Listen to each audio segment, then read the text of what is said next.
थोड़ा उसका बताओ, एलए का, वेगस का बताओ कैसा रहा आपका। तो चलो पहले एलए का बता देता हूँ।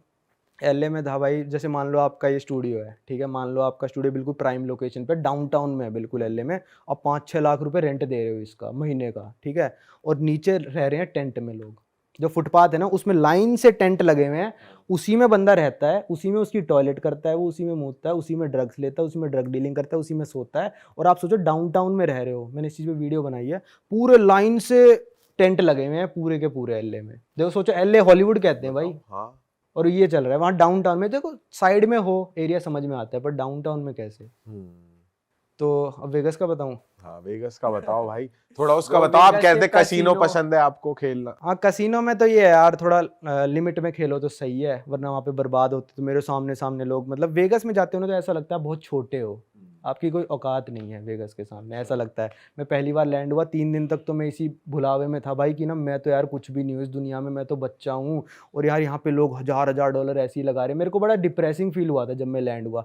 फिर 5-6 दिन बाद देखा कुछ नहीं है यार, यहाँ पे बसों में गांजा फूक रहे हैं लोग, बसों में गांजे की बदबू आती रहेगी। यूएसए में आप किसी भी शहर में जाओगे ना, अभी गए नहीं हो ना, किसी भी शहर में जाओगे ना, आप जैसे ही बाहर निकलोगे बस से या फिर गाड़ी में चल रहे हो, आपको गांजे की स्मेल आएगी।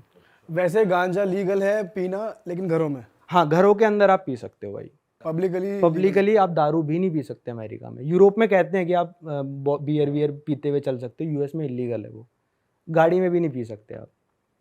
और आप जब कसीनो जाते हो भाई, हमने तो ज़्यादा पता नहीं है कसीनो के बारे में, कार्ड गेम्स के बारे में हम, बट ऐसा होता है कि कसीनो में जब तक आप हारते नहीं, वो आपको निकलने नहीं देते, वो आपको और ट्रिक करते रहते हैं कि खेलो खेलो, ड्रिंक्स लाते रहते हैं और नशा कराते रहते हैं कि आप और जुआ खेलो। ऐसा भाई होता है? कसिनो में ड्रिंक्स अनलिमिटेड फ्री हैं, कहीं पे भी जाओ आप, बस आपको वेटरेस को टिप देना ही पड़ेगा, ठीक है। तो $1 $2 देते रहो, फ्री कितनी भी ड्रिंक पीते रहो, आप पूरे दिन बैठे रहो वहाँ पे, कोई दिक्कत नहीं। उनको तो आपको नशे में करके पैसे निकलवाने हैं आपके, पर ऐसा नहीं है कि आपको मतलब वो आपसे पैसे छीन लेंगे या जब तक हारोगे नहीं, वो ऐसा कुछ नहीं है। वो आपको आगे सिंपल कह देंगे, hey buddy you are banned from this casino, आप बाहर चले जाओ बस, अच्छा, ऐसा होता है। और मतलब ऐसा फेयर रहते हैं वो, या ट्रिक चीटिंग वीटिंग करते हैं कि कसीनो ही जीतेगा या कस्टमर भी जीतता है? नहीं मैं जीता हूँ ना, मैं एक रात में $1000 जीता हूँ $100 से, और एक कसिनो में मैं $600 और जीता था। पर फिर मैं धीरे धीरे, मैंने ना यूएस में कम से कम 25 से 30 कसिनो में खेला है,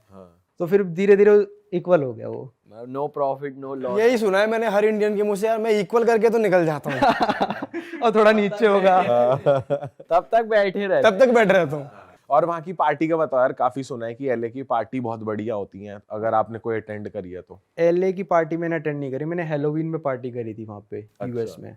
तो हेलोवीन एक त्योहार है, मतलब जिसमें लोग भूत भूत बन के घूमते हैं, मतलब अलग अलग कोई भी कॉस्ट्यूम। तो 31 अक्टूबर को होता है हर साल, वो फिक्स है उसकी डेट। तो लोग घर के बाहर डेकोरेशन वगैरह करते हैं, पंपकिन वगैरह लगाते हैं।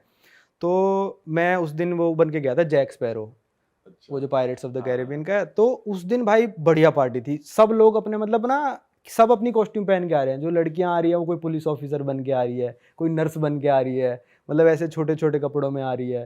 तो उस दिन मैंने करी थी ऑस्टिन में, टेक्सास में पार्टी, जिसको कहते हैं best Halloween party in US, Austin Texas में।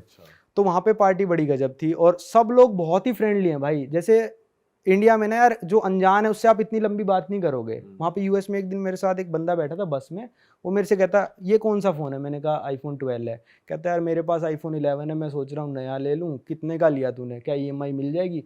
अनजान बंदा बात कर रहा है, यूएस में चलते चलते आपसे बात करने लग जाएंगे। तो ये बात बहुत अच्छी है। तो पार्टीज में इस चीज़ का बेनिफिट मिलता है कि आप किसी से भी जाके बात करोगे ना, और वहाँ पे लड़की को आप कॉम्प्लीमेंट दोगे, hey you are looking so beautiful, you are looking so sexy, ऐसे बोलोगे, वो उसको कॉम्प्लीमेंट ही लेगी, ऐसा नहीं लेगी कि मेरे को छेड़ रहा है या क्या कर रहा है, वो कहेगी थैंक यू सो मच। तो स्ट्रेट अप आप ये बोल सकते हो, वो माइंड नहीं करेगी कि आपने सीधा ही जाके बोला। और फ्रेंडली होती हैं वो। हाँ फ्रेंडली भी होती हैं बिल्कुल, मतलब यूएस का कल्चर मेरे को काफ़ी सही लगा, यूरोप से बेटर लगा मेरे को यूएस का कल्चर पार्टी वगैरह के मामले में। थोड़े ज़्यादा ओपन माइंडेड लोग हैं यूएस में। भाई आप एक ऐसे देश भी गए हो जहाँ पर 6 महीने, मतलब नॉर्वे के एक ऐसी सिटी में जहाँ 6 महीने दिन और 6 महीने रात रहती है। तो हाँ। उस एक्सपीरियंस के बारे में जरा बताओ, जब आप वहाँ गए तो क्या था, दिन था या रात थी, और आपकी बॉडी कैसे रिस्पॉन्ड कर रही थी उसको? भाई मैं देखने गया था नॉर्दर्न लाइट्स, वो जो ग्रीन कलर की लाइट्स होती हैं, मैं कैसा रहा वो एक्सपीरियंस? वो बताता हूँ आपको भी।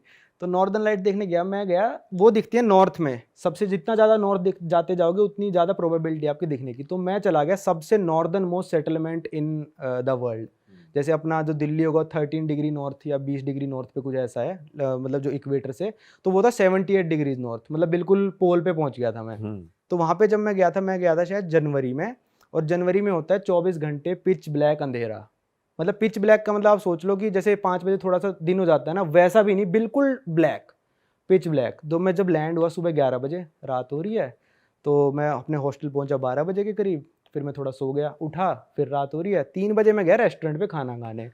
मैंने खोला मेन्यू, मैंने कहा ये चीज़ लेके आ जाओ, तो मैंने देखा डिनर मेन्यू है, मेरे दिमाग में चल रहा है मैं इतनी देर बाद उठा हूँ, डिनर हो चुका होगा। तो कहती सर अभी तो लंच टाइम ही है, हम ये सर्व नहीं कर सकते आपको, ये डिनर मेन्यू। मैंने कहा सालो दोबारा आऊँगा अब मैं। मतलब वहाँ पे पूरे टाइम रात, मैं जब घूमने जाता था तो मेरे को ऐसा लगता था कि भाई कि अभी घूमने निकलूँ या 1 घंटे बाद, फिर मैं सोचता था अबे 1 घंटे बाद निकलते, रात ही तो हो रही है, बर्फ गिरती रहेगी, पूरे टाइम रात रहेगी वहाँ पे। और वहाँ के लोग कैसे, फ्रेंडली हैं या फिर कैसे? वहाँ के लोग भाई ऐसा है कि वहाँ पे शायद 3 या 4 हज़ार लोग रहते हैं बस, और वो 120 नेशनैलिटीज से रहते हैं वहाँ पे लोग, क्योंकि वो वीज़ा फ्री है। वो स्वालबार्ड जो टापू है ना, वो किसी भी देश के अंडर नहीं है, हालांकि नॉर्वे ने कब्जा कर रखा है उस पर आप जा सकते हो बिना वीज़ा के, आप जिंदगी भर रहो वहाँ पे, आपको कोई भी वर्क परमिट नहीं चाहिए, कोई कुछ नहीं चाहिए। तो वहाँ पे इतने सारे नेशनैलिटीज़ के लोग रहते हैं। और चीज़ें महंगी है सस्ती हैं? चीज़ें बहुत महंगी है भाई। वहाँ पे मैंने इंडियन खाना खाया था, मतलब रेस्टोरेंट इंडियन नहीं था, एक इंडियन डिश थी, तो मेरे को पड़ा था 3000 रुपये का, कुछ भी नहीं भाई, छोटा थोड़ा सा चावल और एक कटोरी में दाल आई थी।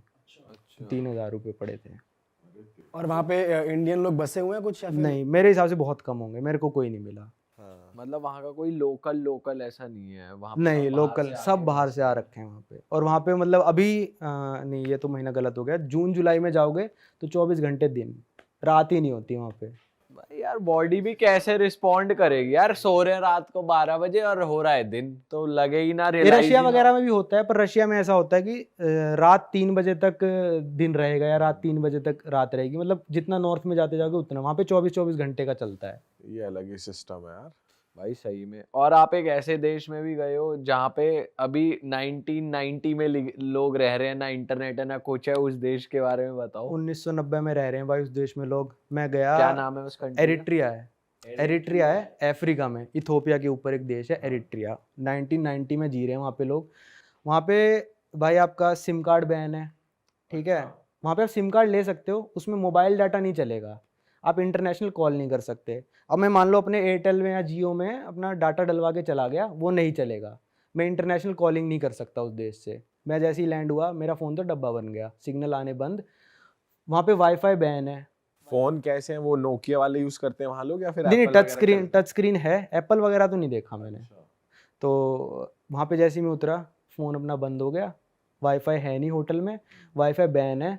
और जो वहाँ पे टीवी आते हैं, सिर्फ टीवी में 2 चैनल आते हैं जो सरकार के हैं, ठीक है। तो भाई एक दिन तो मैं जाके सोया, मैंने कहा 4 दिन टाइम पास करना है, कैसे करना है, मैं तो जाके सो गया भाई एक दिन।